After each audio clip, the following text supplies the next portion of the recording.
Welcome back. I'm Yancey Cook, and here's what's cooking in the sports kitchen. The SEC baseball tournament is in full swing with the second day of games getting underway today.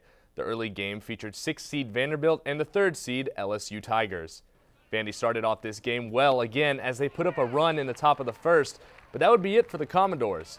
LSU answered right back with a run of their own in the bottom half of the first, and then went on to put up some crooked numbers on the scoreboard in the 4th, 5th, 6th, and 7th innings. The Tigers run ruled the Commodores with a final score of 11-1 after 7 innings. Vandy will now play Ole Miss tomorrow morning in an elimination game, and LSU will play Arkansas at 5:30 tomorrow afternoon. The Razorbacks beat the Rebels 3-2 this afternoon.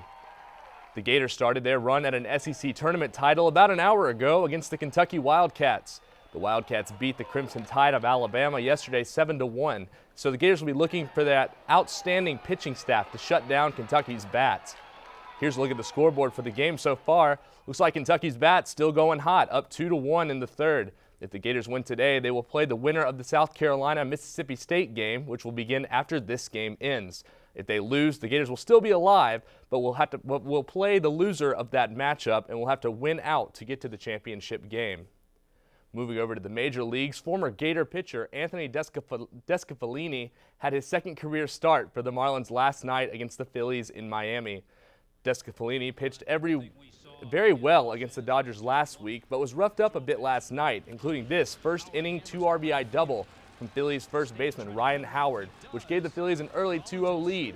The Marlins offense tried to help him out a little bit with this RBI double down the first base line just past the diving Ryan Howard. Look at Giancarlo Stanton hustling around from first. What a guy.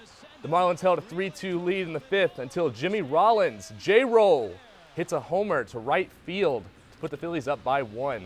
The Phillies went on to win the game 6-5. The Eastern Conference Finals Game 2 took place last night up at Allen Fieldhouse in Indiana. The Heat found themselves losing 1-0 to the Pacers, and with that stat that 94% of teams that start a series down 2-0 go on to lose, the Heat had a must-win game on their hands, because numbers never lie. The Heat looked like they would go into the half with a 6-point lead until Lance Stevenson tips the ball in to cut the halftime lead to 4. Paul George had a rough night, only finishing with 14, but 3 came on this open shot thanks to that Roy Hibbert screen. Scary moment for Pacers fans here, though, as George knocks the ball away from Wade, but then ends up lying face down on the court. Here's another look at it. Wade's knee actually hits the back of George's head, obviously not intentionally, but that doesn't make it hurt any less. George has been diagnosed with a concussion. Moving into the 4th, the Pacers had the lead, but LeBron and D. Wade decided enough was enough and took over the game. Here's a stat for you. In the 4th quarter, the Pacers scored 20 points. LeBron and Wade scored 21. The Heat went on to win the game 87-83. After the game, LeBron says there's still work to be done. With these 3 days, we're not comfortable. We're not satisfied at all. We came here, we got game 2, but game 3 is a new game, and we need to start preparing for that tomorrow and get ready for it on Saturday. The Heat and the Pacers will have a couple of days off before playing again in Miami on Saturday for Game 3. One final quick note, the Gators actually dismissed forward DeMontre Harris today. A tough loss for the program. We heard that. Thanks, Yancey. More news after the break. Stay with us.